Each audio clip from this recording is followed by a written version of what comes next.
Assalamualaikum warahmatullahi wabarakatuh.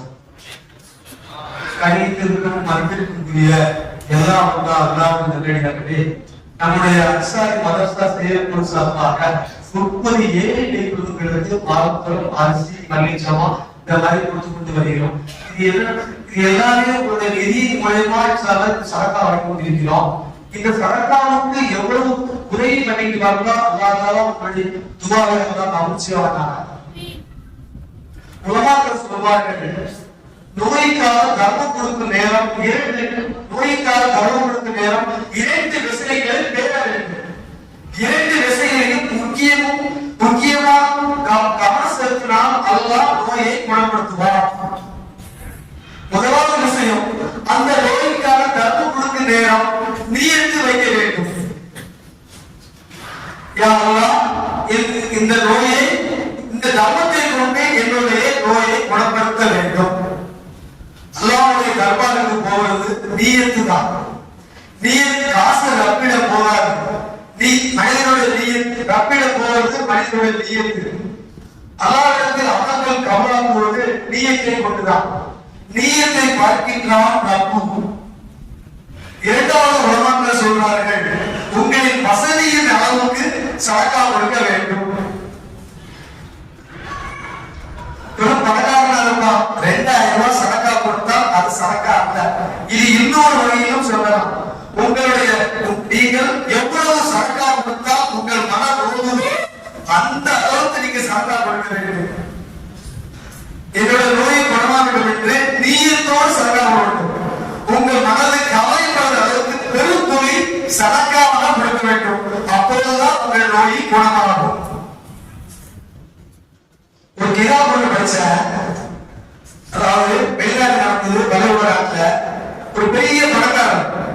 அவருக்கு ஒரு மகன், நல்ல 6-7 வயது இருக்கும். குழந்தை விளையாடி கொண்டிருக்கிற இடத்துல குடும்பம் ஒரு தீர்வையான குடும்பம். அந்த குடும்பம் மார்க்க 10 குடும்பம். அந்த குழந்தைக்கு திடீர்னு உடம்பு சரியில்லாம திடீர்னு அந்த குழந்தை பேச்சு மூச்சு இல்லாம கோமா நிலைமைக்கு அப்படியே திரும்பிடுச்சு.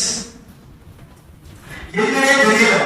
ஒரு நேரம் வீட்டுல எல்லாரும் அழுகுறாங்க, சொந்த வந்தாலும் அழுகிட்டு இருக்காங்க. பெரிய டாக்டர்லாம் கொடுத்துருக்காங்க. டாக்டராலே கண்டுபிடிக்க முடியல. என்னடா ஓடி ஜாடி விளையாட்டு திடீர்னு மயக்கப்பட்டு வந்து கோபாக்கே மாறிடுச்சு அப்படின்னு அந்த நிலைமைக்கு தள்ளப்பட்டது. அந்த வீடு எப்படி இருந்துச்சு? அந்த வீடு மையத்தூடு மாதிரி இருந்துச்சு. எப்படி இருக்கும்? திடீர்னு குழந்தை விளையாடிட்டு இருக்கு, அந்த குழந்தை உடம்பு பார்த்த வீடு எப்படி இருக்கும்? மையத்தூடு மாதிரி ஆயிடுச்சு. அந்த நேரம் சமயத்தில் அவங்க டாக்டராலே கண்டுபிடிக்க முடியல. இவன்கிட்ட செலுத்தாங்க, இவன்கிட்ட செலுத்தாங்க, எந்த நோயிலே தெரியல. அந்த நேரத்தில் ஒரு நண்பர் ஒன்று போன் பண்றாரு, நீங்க சரக்கா கொடுத்தீங்களா? நான் யாரும் கூட சரக்கா கொடுக்கிறோம், அதெல்லாம் சொல்லவே வேண்டாம், கணக்கெல்லாம் சரக்காப்போம் இல்ல நீயும் கூட கொடுங்க அப்படின்னு அவர் சொல்றாரு. இவரும் அதே மாதிரி நீயத்தை கொடுத்து அந்த சரக்கா வாங்க. ஒரு நாளா ஆகி போச்சு.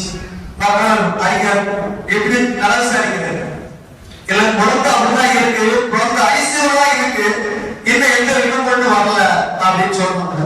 அவர் சொல்ற, உங்க சரக்கா போதாது, உங்க சரக்கா போதாது, உங்களுடைய சொத்தின் அளவுப்படி நீங்க சரக்கா கொடுங்க அப்படின்னு சொல்றாங்க. இப்படி இவரும் தொழித்து பாடலை எரிவெட்டி மாவுகள் ஆட்டி இறைச்சிகள் எல்லாம் எடுத்துட்டு ஏழைகள் வாங்கிட்டு போதிட்டு செல்றாங்க. அங்கே போய் தர்மத்தை கொடுக்குறாங்க.